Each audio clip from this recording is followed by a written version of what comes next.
We're standing on the edge of something big, and we're gonna make some changes. We're gonna make some changes. Welcome back to the Founders Sandbox. I am Brenda McCabe, your host, now in the fourth season. My mission with this podcast is really to bring in company owners, founders, professionals, board directors that, like me, share a common mission, which is making change in the world through enterprises, small, medium, or large. And each of my guests have, in their own ways, built resilient, scalable, well-governed businesses to really make that change. And I'm absolutely delighted to have Professor Epley, Nicholas Epley, from the University of Chicago as my guest for this month. Welcome to the Founder Sandbox. Thank you, Brenda. This is a delight for me to have a former student back with me in conversation. I love it.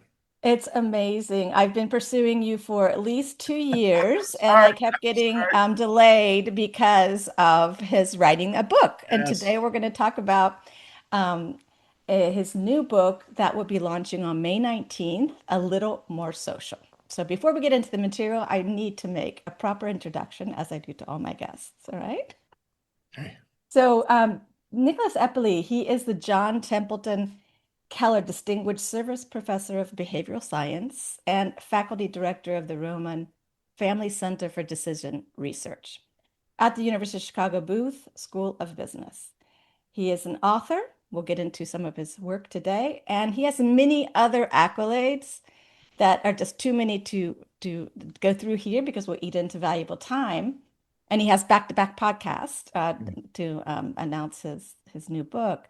I do want to call out one accolade. You were named by Ethicast, I guess, Yep. a business leader in ethics Yep. back in 2018. And business ethics, as we all know, corporate governance is very near and dear to my heart. So Mm, those accolades will be in the show notes. All right. okay. Good.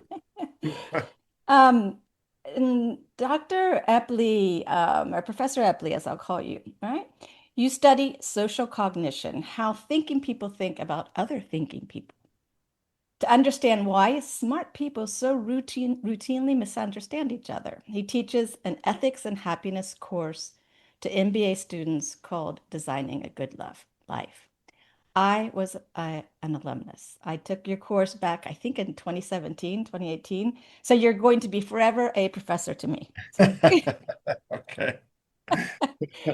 all right. So I often speak to your class, Designing a Good Life and the pro-social exercises and other stats and experiments that now that you have this book out, I realize you were using the classroom as your Yes, professional yeah, experience. I was doing a lot of the experiments in the class. I mean, the best way to teach people something is not to tell them the thing, but to show them the thing. And so I could tell you that reaching out and expressing gratitude makes you feel better, makes other people feel better than you think. But more powerful is I actually have you do it and you see Doing it. stuff. Right. So we're going to talk about the book, and I think it's in chapter 7 that you talk specifically about how gratitude Hmm. is such a powerful mechanism. Um, Again, my guest here, I like to kind of identify resiliency, purpose-driven, or scalable. I think that what you teach and what we're going to hear about here from my listeners is an example of resiliency practices. And as I believe it's very much key in bringing it back to my listeners, Professor Epley, is I work with a lot of company owners, business leaders who I think would benefit from learning some of these practices outside of the classroom today. So anyway, I took your class back in, I think, in 2017, pre-pandemic and in person. And my life has really been impacted in an incredibly positive way. I bring it into my personal life, some of these experiments that you're going to share with my listeners, as well as the classroom where I do teach business ethics. Yeah, And I have them do a personal responsibility statement at the end of their semester with me and their that is group. awesome.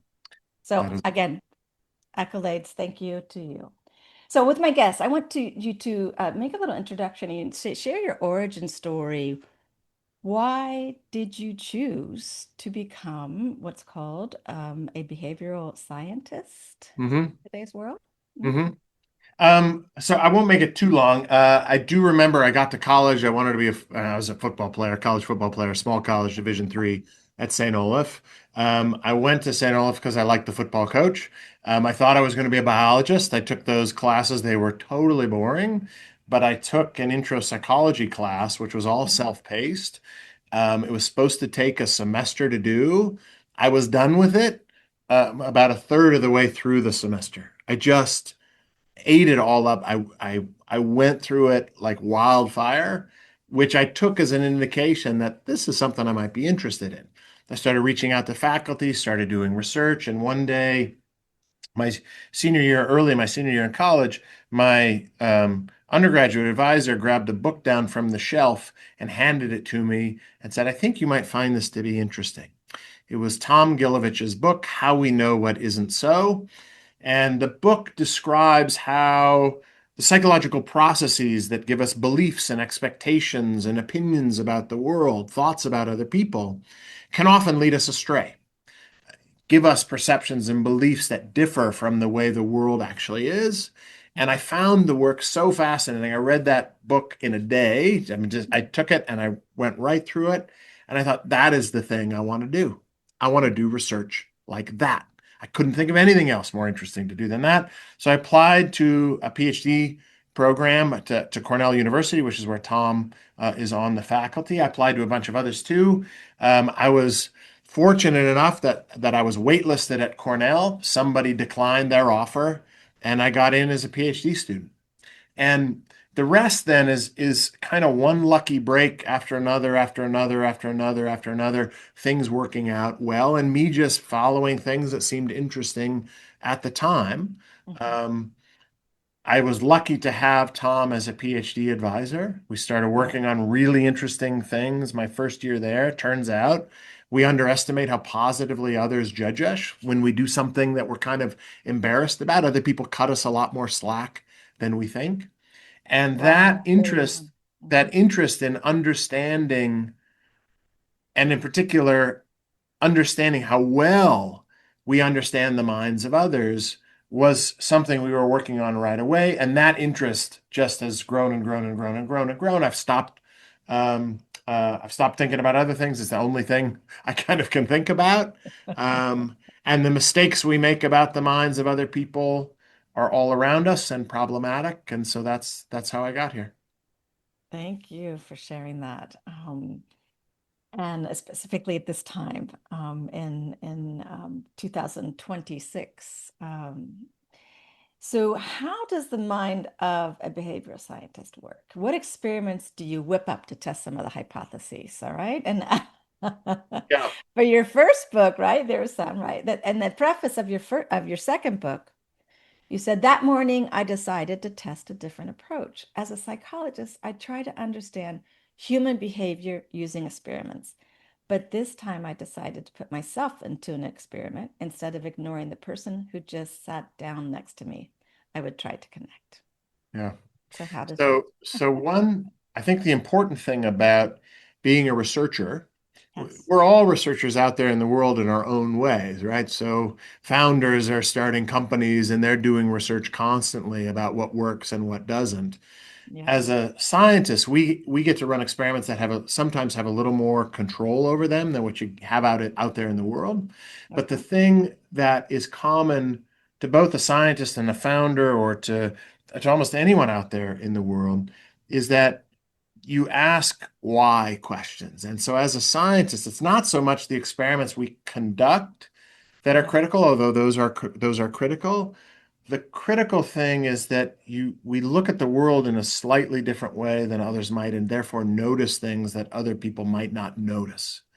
And that's where our hypotheses, our ideas come from. So one morning on the train, for instance, I was coming in to the University of Chicago, where you know all too well where I work, Mhm. and I live on the far south side. And I was writing a chapter from Mindwise, which was my first book describing Yeah. how we have this mind uniquely equipped for, a brain uniquely equipped for connecting with the minds of others.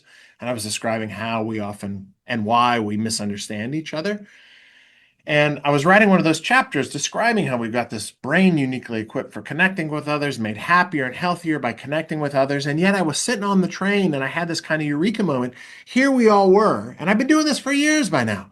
Here we all were sitting on this train, highly social animals, made happier and healthier, connecting with each other. And we were all ignoring each other. We're not connecting at all, treating the person next to us like a lampshade, right? And that was where I thought that seems weird. Does this make sense that we do this, right? Social connection is a choice. It's a decision about whether we reach out and engage with somebody or hold back.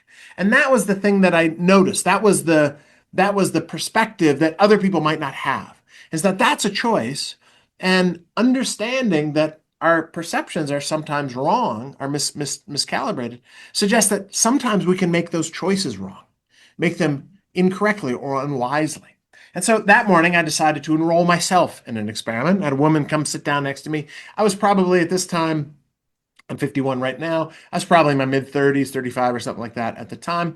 This woman, she's probably 55 or so, African-American woman, clearly dressed for work, really looking sharp, had this beautiful red hat on, almost like a bonnet, had this big wide brim. It was beautiful. And I decided that morning to put myself in an experiment. What would happen if I actually engaged in conversation and to really pay attention to what happened, right? Because that's another thing we do as researchers is we measure things closely. We pay close attention in our measurement. So I just started having conversation. I opened up with a pretty weak joke. I said, "I love your hat. I have one just like it." Right. So, not in the Conversation Hall of Fame there, right? But she turned to me and she just like lit up. And I remember so distinctly, the reaction was like she had almost looked like a different person. Her face, the face that we carry around with us, the dead face, right? Our resting Grinch face is kind of Grinchy, right? But as soon as you engage with somebody, you perk up, your face smiles, your eyes lighten, you look almost like a different person. So she turned to me, lit up, and the conversation then just flowed pretty easily. We had a nice conversation, half hour. Time went really fast. As I got up to leave, I remember she held my wrist as I was getting up just to express some sincerity, and she said, "Thank you so much for talking with me today." Wow. And it wasn't just like hey, that was lovely. We really meant it. Like it was nice. And it was genuine. Yes. Yeah. And the thing that I remember so clearly is that it wasn't just nice, it was surprisingly nice. That surprisingly part is critical because there was a gap between how I believed the conversation might turn out. I was a little nervous. What do I have in common with this person? I don't know. Will it go well? Do they really want to talk to me? Probably not. Will she misunderstand while I'm talking to her? Maybe, mistakenly think I'm hitting on her or something, or make her feel uncomfortable instead of just having a nice conversation between two human beings. So all that stuff was going through my head, but it was misplaced. It was wrong. And so the conversation wasn't just positive, it was surprisingly positive. And that insight that social connection is a choice and that our choices could be wrong led me to run a bunch of experiments to test whether this is just something unique to me as a kind of weirdo, or whether this is something we might see a little more widely. And so we started running experiments on the train that I ride. We recruited people for an experiment. We randomly assigned them to do one of three things: to either try to have a conversation with the person who sits down next to them that morning. So this is the connection condition. To keep to themselves that morning and just enjoy their solitude, or to do whatever they normally do. At the end of the survey, they reported how the conversation actually made them feel, how positive it made them feel on a couple of different measures. And then we asked another group, we asked them to predict how they would feel if they were actually in that situation. Okay. To report their beliefs, their expectations about how they would feel, because that's what actually drives your behavior. It's not how you actually feel. You don't know how you're going to feel. You're projecting, right? Yes. What's like going to happen? Yeah. Okay. Exactly. So you sit down and you think, well, what would happen if I did this? Those are your expectations. And people's behavior is driven by their expectations. And what people expected was that they would have a more positive commute if they kept to themselves than if they had a conversation with somebody. which is what people are doing, right? So they're behaving rationally in line with their expectations. But when we actually had people do these things and report how they actually felt at the end, it was those in the connection condition that actually had the more positive commute, and those in the solitude condition who kept to themselves had the least positive commute. People's expectations weren't just wrong, they were precisely backwards. They thought that keeping to themselves would make them happier. In fact, connecting with somebody else is what would make them happier. And that was just the tip of a very big iceberg. For the last decade and a half, we've been seeing these things all over the place. I'm like a guy with a hammer who sees nothing but nails. I can find these phenomena all over the place now. So nearly 2 decades of research. Yep. That first experiment, you speak to it. The second book, I don't know whether you also put it into the first book, It is, Mind-Wise, it How We is. Understand What Others Think, Believe, Feel, and Want, which is your first book, right? So 2 decades later, and pushing your 5 years of writing, and you were avoiding being a guest on my podcast, and that rightly Sorry, so. Brenda. Yes, it took a long time. It took a long Until time, but it's May done. of 2026, your book, A Little More Social, is being released. And we'll have how to get that book in the show notes as well, after this podcast goes live. So what I wanted to do is really ask you what made you want to release it now in 2026, right? And again, I was able to get a pre-read of some of the material, and while not stealing your thunder, I like how you've set the sections or the why questions. So back to the empirical, right? Mhm. Research you do as a social scientist. Why not, what if, what now are the 4 sections of the book. But I will tell you this, I read the prologue, and when I started reading chapter 1, I was depressed. It was really hard Oh. to go on. So I'm warning, just so with that, I'm not going to give the spoiler alert. What made you want to publish this year, finally after 2 decades? And right? So, so I will say that I think the message of the book is fundamentally empowering, not depressing. It was just first chapter. I was like, wow, Just the first chapter, propaganda. maybe, about the importance of social connection and how we're not choosing it. But once you see that, once you Yeah. see that your beliefs about other people might be off a little bit, it's an invitation to test those Okay. and to see places where you in your life are holding yourself back, not because social connection is unpleasant or you're not good at it, but because you're not even trying and finding out that you could be wrong. That, And once you start to see that the bars in front of you that are holding you back from reaching out and engaging with others, having stronger relationships, communicating more clearly, having more joy and enjoyment in your life, and making people around you better. Once you start seeing that those bars that are holding you back sometimes, mhm, making you overly fearful about engaging, are actually made out of pasta noodles, mhm. it's easy to break through them. It is empowering. The people I talk to a lot in this book who spend a lot of time talking to other people almost all describe themselves as having a superpower that other people don't have. They're Wow. not afraid of engaging, and hence they don't hold themselves back from opportunities that they could have in the better life that tends to follow when we're connected well with other people. As to why 2026, I wish I could say it was something like market timing. I was getting it exactly right. The world is a disaster, is a dumpster fire at the moment. We are, at the going deeper into loneliness in our lives. The world's a mess. It's hostile and violent and unfriendly, and we're trying to pull back from this. I wish I could say it was market timing. But it wasn't market timing exactly. It was more. I don't know what the right word for it is in the innovator world, but I didn't have the product until today. Right. Or serendipitous as well, right? Serendipitous, yes, Yeah. serendipitous. I do think there's a timeless element to this too, Mhm, which is it is always the case, I think. I don't think these phenomena are totally new. There are new elements to them, mhm. but I, there are times where we can always make our relationships a little bit better. But yes, right now there is some serendipity, I think. We could really use it right now. I agree.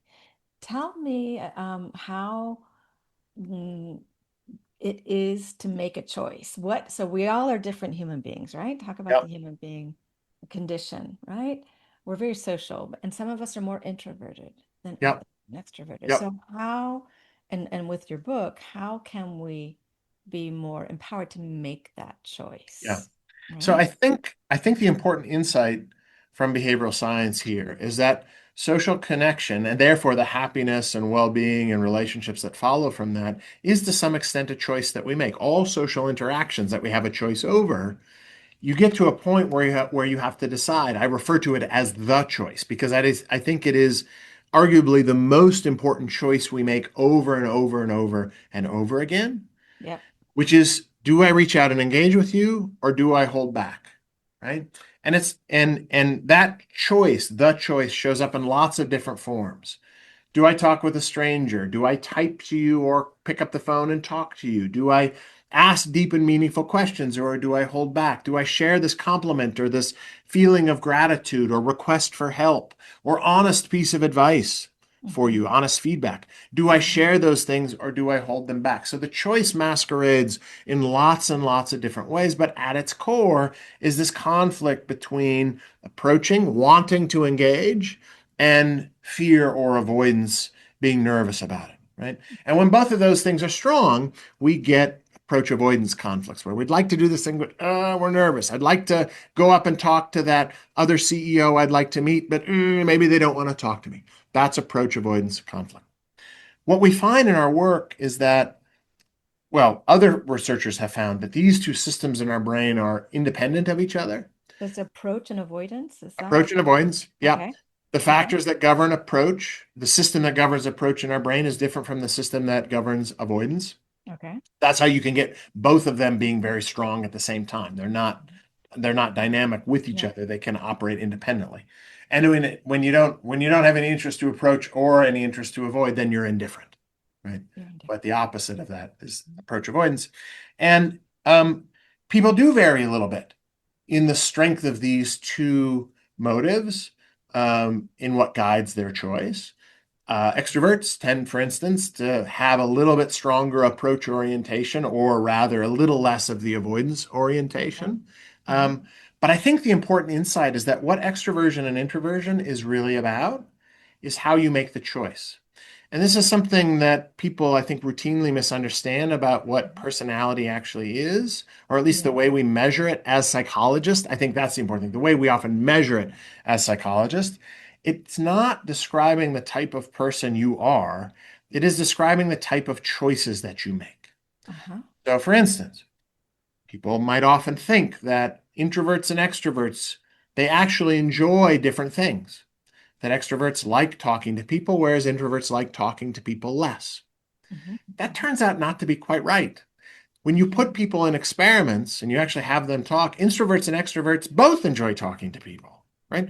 They both get tired talking to people later, but they're energized during it. They both actually feel more authentic when they're talking to someone and engaging in social interaction than when they're not. What differs between the two is how they make the choice, and therefore what they think they will like or enjoy, and therefore the habits they create and what they do. And that How I they think make the choice. All right. I think that's kind of a revelation.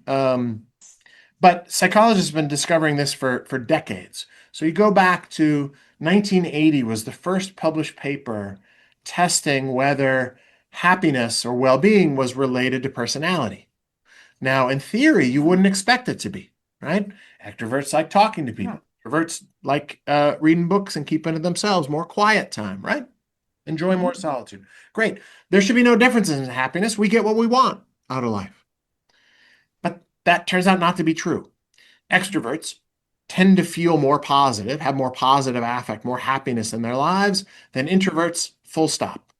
And it is not a small effect, it is a huge effect. The correlation between extroversion and positive affect, essentially happiness in your life, positive mood in your life, is around 0.5, which is as big as the correlation between the heights of fathers and their sons. It's huge. Oh, It's big. huge, right? Yeah. And so psychologists learned then over time that that comes in part because extroverts tend to choose to act a little more extroverted. If you ask people to act more extroverted, Everybody tends to get a little happier, introverts and extroverts alike. If you ask people to act more introverted, people tend to get a little less happy, introverts and extroverts alike. So I think that's a really important insight, that introversion and extroversion is really about choices and habits more than actual experience. You know, extroverts so choose to do it more often. Like a game of numbers? Is it like betting? Is it just showing up for yourself more frequently, independent of being an extrovert or introvert? Where I'm going is how can we apply this in the workforce or with our workmates and things, right? Is it just, just choosing independent of what the outcome may be more often? So our data suggests that our assessment of the odds, right? All of life is kind of a gamble. Our choices are gambles on the future based on what we think is going to be relatively positive or not, what's going to be relatively rewarding or not. And our data suggests that we get the odds a little wrong. Extroverts and introverts both do. And actually, I don't want to focus too much on that because it's a much weaker phenomena than you might imagine that it is. People tend to think on average they're more introverted actually than they really are.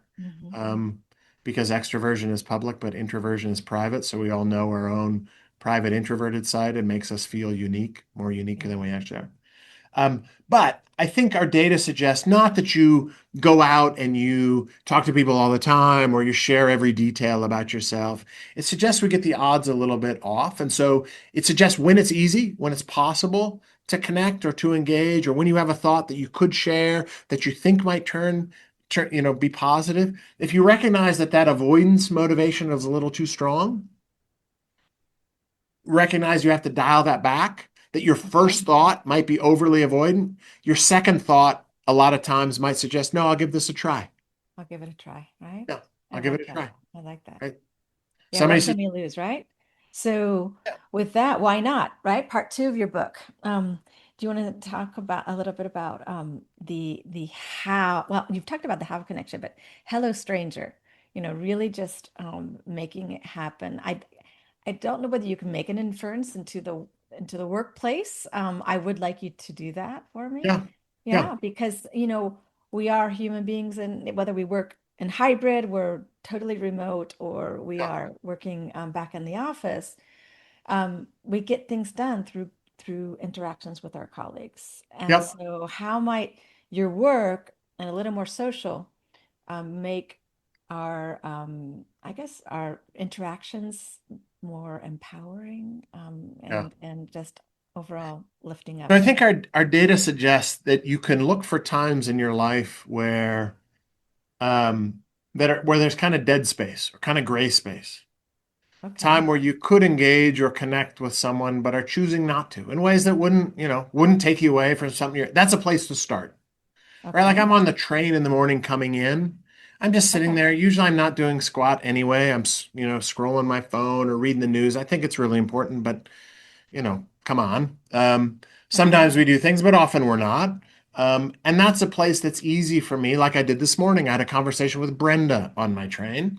Brenda, I've known for a while. I don't see her that often, but this morning she was on the train, and we had a lovely 30-minute conversation. She gave me a hug at the end, and she said I was really what she needed today. Oh, right. And that's amazing. Yeah, she's a lovely human being. She's got a great name. Yeah, she's great. But I don't see her a lot. Maybe a few times a year we'll be on the same train. But every time I see her, right, I know her. I remember I wrote her name down, and I can have that conversation. It's easy. Wow. But that's something where I wouldn't have been social otherwise. It's easy to do, and if I know it's going to be more positive than I think, then I would choose to do that than something else. When I get to my office here in the Harper Center here at Booth, I walk into the door on the way in, and I got maybe a 250-yard walk up to my office here on the 4th floor. And I've started making it a habit that I take a hello walk when I come in. When I walk by people, I don't just sit there and just walk to my office. I greet people when I'm going by. So I say hi to Nigel, who's sitting there at the same table every day this winter quarter, down in the winter garden here at the University of Chicago. I say hi to Keith and Mario and Linda on my way to the elevator, often who are down there. These are often our staff people or other folks around in the business school. When I get up the elevator onto my floor, I walk past.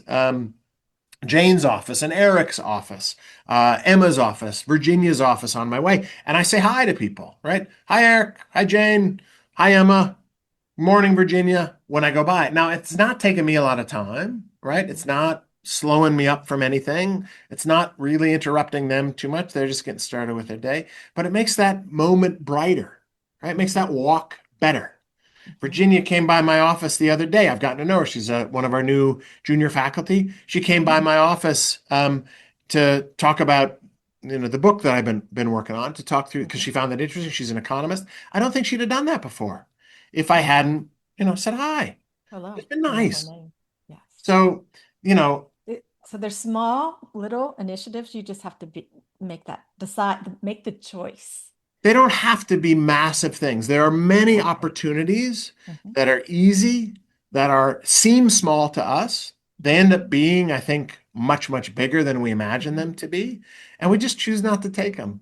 And that seems like a tragedy. And once you start looking for these moments, these opportunities, right? You walk to get coffee at the office or something. Take a friend with you, right? Ask a colleague to walk with you. Ideas come out of those, connections come out of those, well-being comes out of those. You never know where it's going to go. Can you, for my listeners, discuss or share the experiment and how people underestimate how much they'll enjoy talking to strangers, or the letters of gratitude? Yeah. It's your choice. You can do both. We did. Yeah. I mean, I can share my own personal, living that. Why don't you do that? It remains with me. I would love that. You do that. That would be great. Well, so the enjoying talking to strangers is during the last week of the course of designing, right? A Good Life. We literally had to, I think we had to report back, and we had to do a kind act towards somebody that we didn't even know, right? Yep.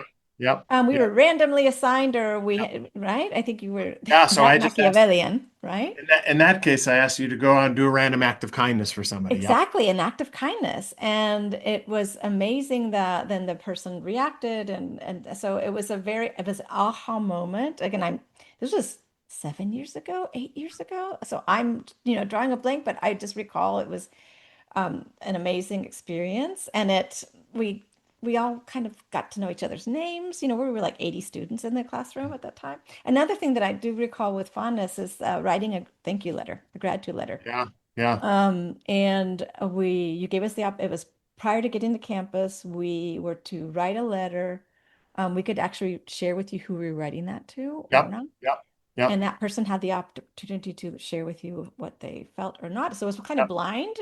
And I did go ahead and write a thank you letter to, I'll call her out, Betsy Berkemer. She's also been on my podcast, a very influential person in my life. And lo and behold, she wrote to you, and as did other people that were recipients of a thank you letter that was 2 paragraphs. It made their day.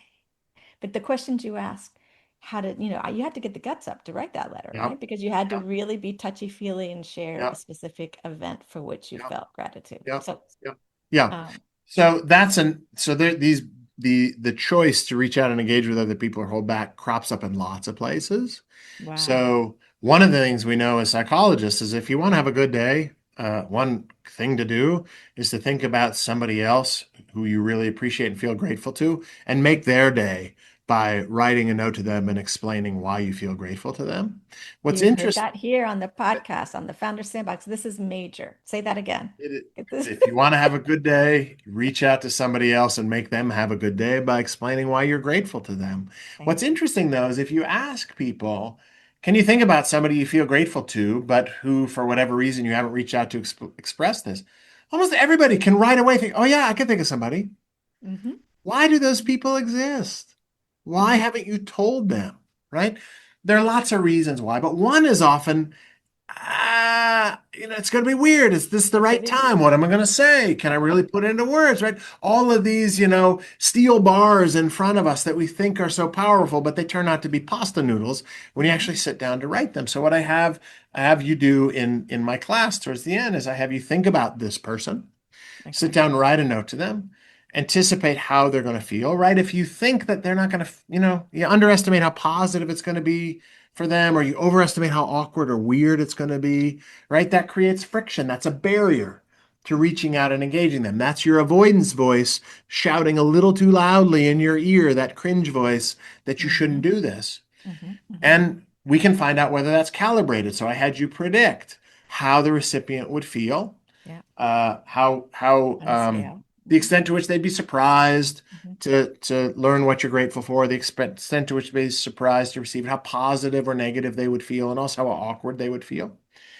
I then, if you were willing to share with me the recipient's email address, I reached out and said, well, a student in my class sent you a gratitude note. As part of a class exercise, they thought of you for this, and I would love it if you could just tell me how that made you feel. Maybe terrible, maybe great. They go to the survey, they fill it out, and then we just compare those numbers essentially. Right. And the students are not confused. You weren't confused that this would be positive. You thought it would be good. What was surprising, or what's super robust, is that it's even more positive than that. Right. So Brenda, your little two paragraphs that seemed like, nice, Mm-hmm. but they were really, really nice to the Mm-hmm. person who received it. Mm-hmm. Right. You thought they would be, kind of powerful. They were really powerful. Mm-hmm. Right. She probably printed that out. I had a student this year uh, say in class that their recipient, who was a relative of theirs actually, their recipient asked, can I print it out and put it on the wall? Oh, Right? that's Of course amazing. they do. Yes. Um, it matters a lot. Yeah. Yes.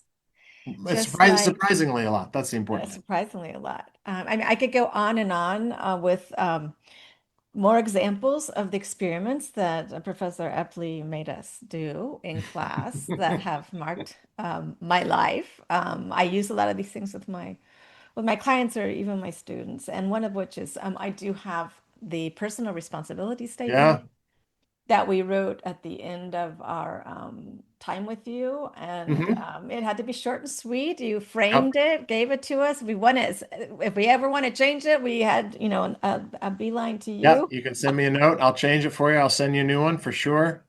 I know, And and I just that, framed it and printed it out because otherwise you never would. right. It's a And then it's almost like it's an accountability manager, right? We Yeah. have Professor Epley who holds us accountable. Here, by So, the way, is mine. yeah, you want to see mine? I didn't know you were going to mention it, but yeah, here it is right here.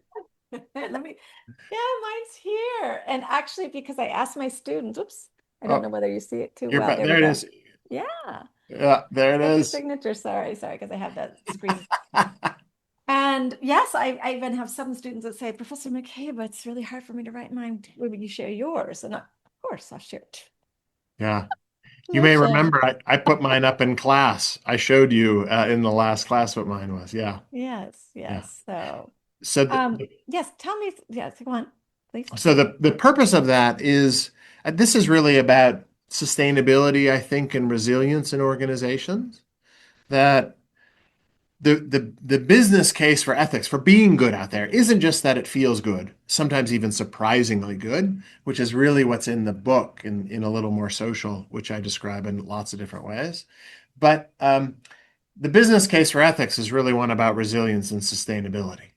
That you can be a schmuck for a little while and take money from people and succeed. You can lie and cheat and steal for a little bit. It's very hard to do that for a long time. Wow. People don't want to work with you. They don't want to work for you. They don't want to lend you money if they think you're, unethical and shady. And so, for an organization, the way to design one for founders, the way to design one that is resilient and sustainable is to make sure that your values, your mission, is front and center in front of everything that you do. And so identifying a powerful, identifying an actionable mission statement, like your personal responsibility statement, this I is at love the it. organizational level, is a critical first step because everything else can be woven out of that. Those ethics have to be kept top of mind all the time, woven into how you hire people and fire people and promote people and evaluate people and what you talk about day to day and what your norms are in the organizations, what activities you do, how you financially compensate people, what kinds of non-financial incentives you have in your organization. All those need to be tied to the mission statement and to the values that those suggest, so that they're kept top of mind when you're out there in the world. So they become more of your first thought rather than needing to be your second thought. And the personal responsibility statement functions at an individual level that way. It prompts you to think about what is the thing you want to have top of mind guiding you when you're out there in the world. So mine is to teach and research so that people are inspired to make wiser decisions and live better lives. Okay, Mhm. that's what I focus on. Mhm. Mhm. Yeah, Um, mine is always be original, creative, loving, giving back, thankful, spontaneous, daring yourself while being content with enough.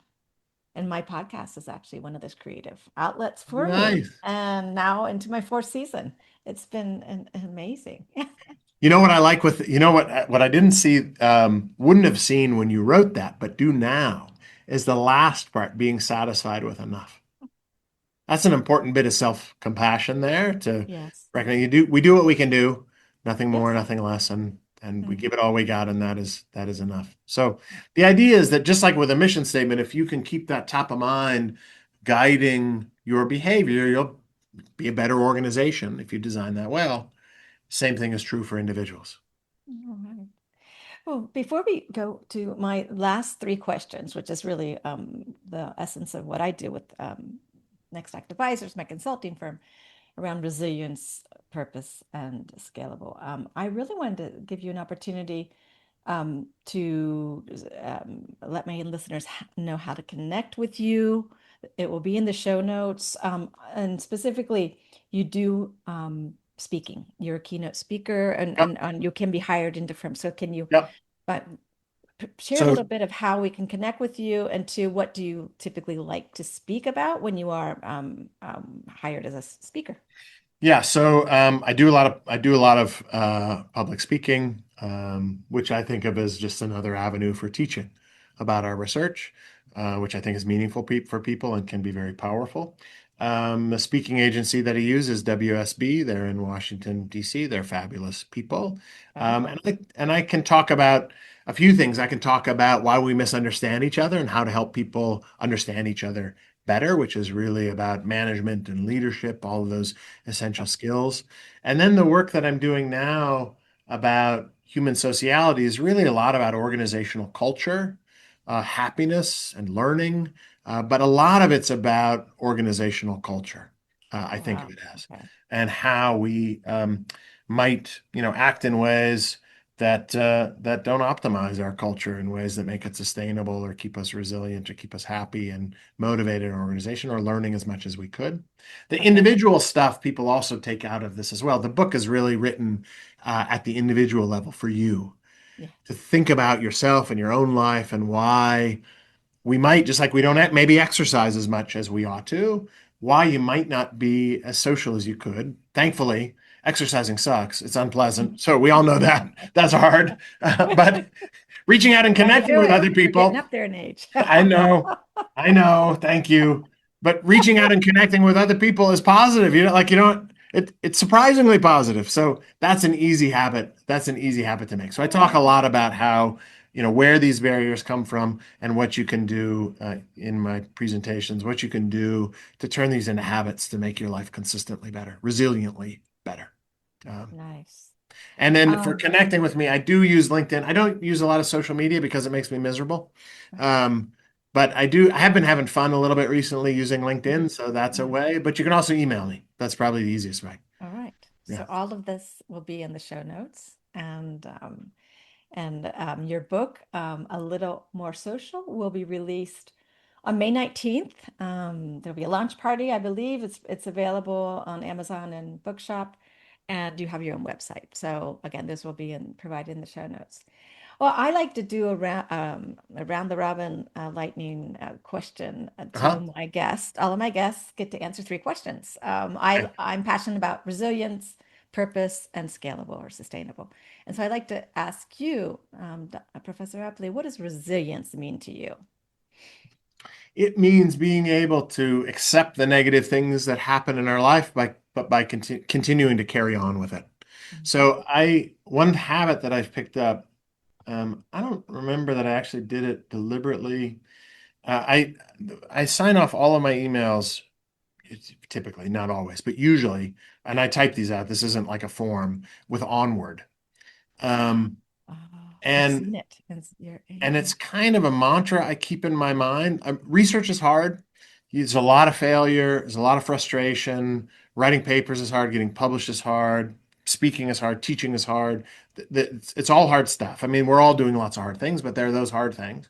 And there are lots of setbacks. And in academia, it gets personal because the ideas are yours, just like founders, right? These ideas are your baby. They are precious to you. And when they don't work or when they're threatened, that is hard and it's threatening. But you can't get mired in that. It's easy to get stuck in that. And so I try to, this is just a little thing I do to keep myself focused on, all right, what's next? Now what? Onward. Onward. We're going to carry on with this. That's resilience to me. I love it. Thank you. Purpose. What does purpose mean to you? Yeah, purpose is more, I think, the long run drive. Like, why am I doing this? What's the meaning of my work? Which is usually not something you see right in the work itself. No. It is above the work. It's bigger than the work. It's what's in your personal responsibility statement, right? Mhm. My research is really oriented towards trying to identify wisdom, right? That's understanding. That's what all scientists try to do. We try to understand. I don't try to advocate. I don't tell you what to do. I try to figure out what the facts are as best I can. Mhm. And so that concept of wisdom, for me, that's my purpose, is to Yes. try to figure out wisdom. That's the long run goal, the high level goal. I think that is essential for me. It is perfectly aligned with what I'm trying to do as a researcher. Amazing. Final, second to last question. Scalable or sustainable? They can be So interchanged. scalable, I struggle with. As a behavioral scientist, that is hard. It's Yes. hard to take individual stuff and increase it at scale, in part because the things that you do to increase something at scale are not the things you do to make an individual life better. So at scale, you typically don't target people's beliefs, you navigate around them in some way. So you don't tell people they ought to play more with their neighbors, you build a playground, right? So they're Mm. different approaches. So scalable, I struggle with a little bit. I try to, in my research, because I'm understanding individual minds, that's where I focus. And so I make it purposefully personal, our Mm-hmm. researches. Mm-hmm. Mm-hmm. Sustainable, though, I think our research is really all about, in many ways, is that at the end of the day, at the end of our experiments, are questions dependent variables. And those dependent variables are typically these days about well-being, some measure of well-being and happiness. Yes. And that is the thing that you need for sustainability to keep things going, right? To Yes. sustain yourself is some positive reward. That's what sustains action. Um, and that's what our work focuses on, I think, sustainability, in part because if you for understanding social misunderstanding, the social misunderstanding creates friction, it ruins relationships, causes conflict and hostility, which Mm-hmm. is not itself sustainable. We're Mm-hmm. trying to encourage some insight into what the opposite would look like. I love it. Last question.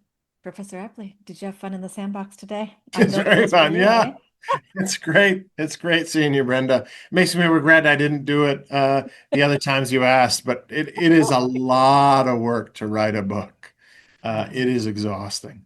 And it and Well, and it leads my PhD students and postdoc doing research with me to contemplate homicide if I don't get to their papers soon. So anyway, well, with that, I let's sign off.